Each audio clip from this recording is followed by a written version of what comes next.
കർത്താവ് നിങ്ങളോടുകൂടെ. അങ്ങേ ആത്മാവോടുകൂടെ. മത്തായിയുടെ വിശുദ്ധ സുവിശേഷത്തിൽ നിന്നുള്ള വായന. കർത്താവേ, അങ്ങേക്ക് മഹത്വം. അക്കാലത്ത് യേശു ശിഷ്യന്മാരോട് അരുൾ ചെയ്തു, ആരെങ്കിലും എന്നെ അനുഗമിക്കുവാൻ ആഗ്രഹിക്കുന്നെങ്കിൽ അവൻ തന്നെ തന്നെ പരിത്യജിച്ച് തൻ്റെ കുരിശുമെടുത്ത് എന്നെ അനുഗമിക്കട്ടെ. സ്വന്തം ജീവൻ രക്ഷിക്കാൻ ആഗ്രഹിക്കുന്നവൻ അത് നഷ്ടപ്പെടുത്തും. എന്നാൽ ആരെങ്കിലും എനിക്ക് വേണ്ടി സ്വജീവൻ നഷ്ടപ്പെടുത്തിയാൽ അവനത് കണ്ടെത്തും. ഒരുവൻ ലോകം മുഴുവൻ നേടിയാലും സ്വന്തം ആത്മാവ് നഷ്ടപ്പെടുത്തിയാൽ അവന് എന്ത് പ്രയോജനം? ഒരുവൻ സ്വന്തം ആത്മാവിന് പകരമായി എന്തു കൊടുക്കും? മനുഷ്യപുത്രൻ സ്വപിതാവിൻ്റെ മഹത്വത്തിൽ തൻ്റെ ദൂതന്മാരോടൊത്ത് വരാനിരിക്കുന്നു. അപ്പോൾ അവൻ ഓരോരുത്തർക്കും താന്താങ്ങളുടെ പ്രവൃത്തി അനുസരിച്ച് പ്രതിഫലം നൽകും.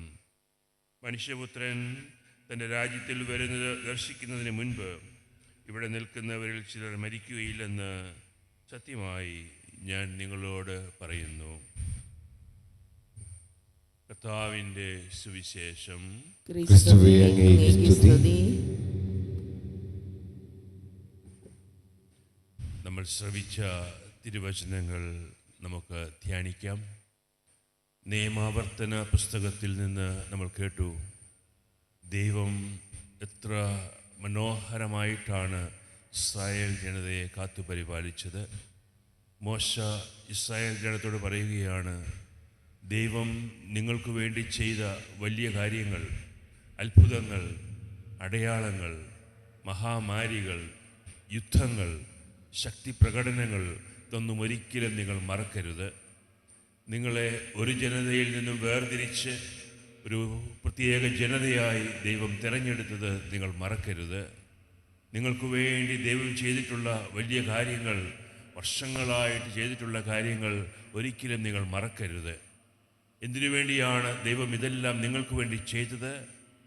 കർത്താവ് ദൈവമാണെന്നും കർത്താവല്ലാതെ മറ്റൊരു ദൈവം നിങ്ങൾക്കില്ലെന്നും നിങ്ങൾ അറിയുവാൻ വേണ്ടിയാണ്.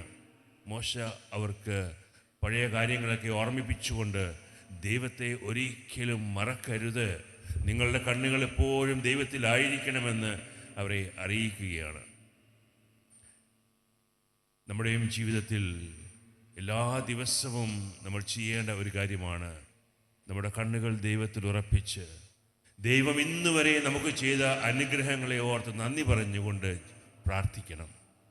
ഇന്നുവരെയും ദൈവം നമ്മളെ വഴി നടത്തിയതിനെ ഓർത്ത് പ്രാർത്ഥിക്കണം. എൻ്റെ കർത്താവാണ് ദൈവമെന്നും അതല്ലാതെ മറ്റൊരു ദൈവം എനിക്കില്ല എന്നുമെന്ന് നമ്മൾ ഉറപ്പിച്ചു പറയണം. നമ്മുടെ വിശ്വാസം നമ്മൾ ഓരോ ദിവസവും ഏറ്റുപറഞ്ഞ് അനുഗ്രഹങ്ങളെ ഓർത്ത് നന്ദി പറഞ്ഞുകൊണ്ട് ജീവിക്കണം. എങ്ങനെയാണ് ദൈവത്തിന് നമ്മൾ ഒന്നാം സ്ഥാനം കൊടുത്തുകൊണ്ട് ജീവിക്കുന്നത് എന്ന് ഈശോ സുവിശേഷത്തിലൂടെ പഠിപ്പിക്കുകയാണ്.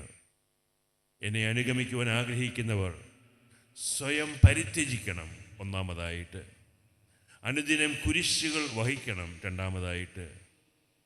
എന്നെ അനുഗമിക്കുക, മൂന്നാമതായിട്ട്. ഈ 3 കാര്യങ്ങളാണ് നമ്മുടെ ജീവിതത്തിൽ ദൈവത്തിന് ഒന്നാം സ്ഥാനം കൊടുക്കുവാൻ നമ്മൾ ചെയ്യേണ്ടത്.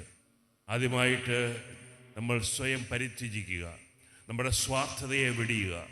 നമ്മുടെ ഇഷ്ടങ്ങൾ, നമ്മുടെ താല്പര്യങ്ങൾ, നമ്മുടെ ആഗ്രഹങ്ങൾ അതിൽ 2ാം സ്ഥാനം കൊടുത്തുകൊണ്ട് ദൈവത്തിൻ്റെ ഇഷ്ടത്തിന്, ദൈവത്തിൻ്റെ താല്പര്യത്തിന്, ദൈവത്തിൻ്റെ വചനത്തിന് 1ാം സ്ഥാനം കൊടുക്കുക.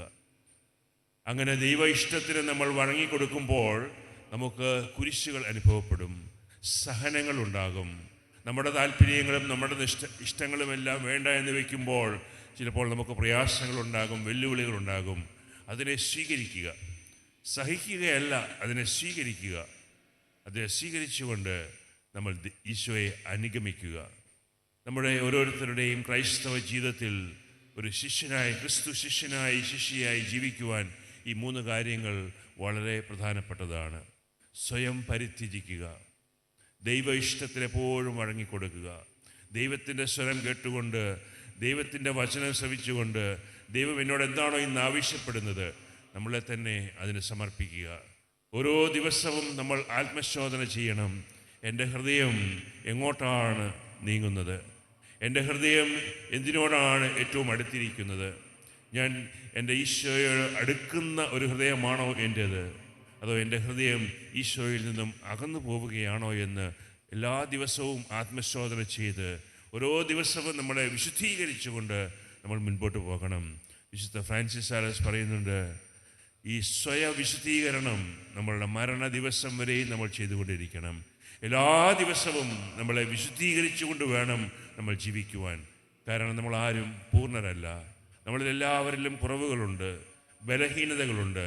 എല്ലാ ദിവസവും നമ്മളെ ദൈവസന്നിധിയിൽ വിശുദ്ധീകരിച്ചുകൊണ്ട് ദൈവത്തിന് ഒന്നാം സ്ഥാനം കൊടുത്തുകൊണ്ട് ദൈവത്തെ മാത്രം ലക്ഷ്യമാക്കിക്കൊണ്ട് നമ്മൾ ജീവിക്കണമെന്ന് വചനം നമ്മളെ ഇന്ന് ഓർമ്മിപ്പിക്കുകയാണ്.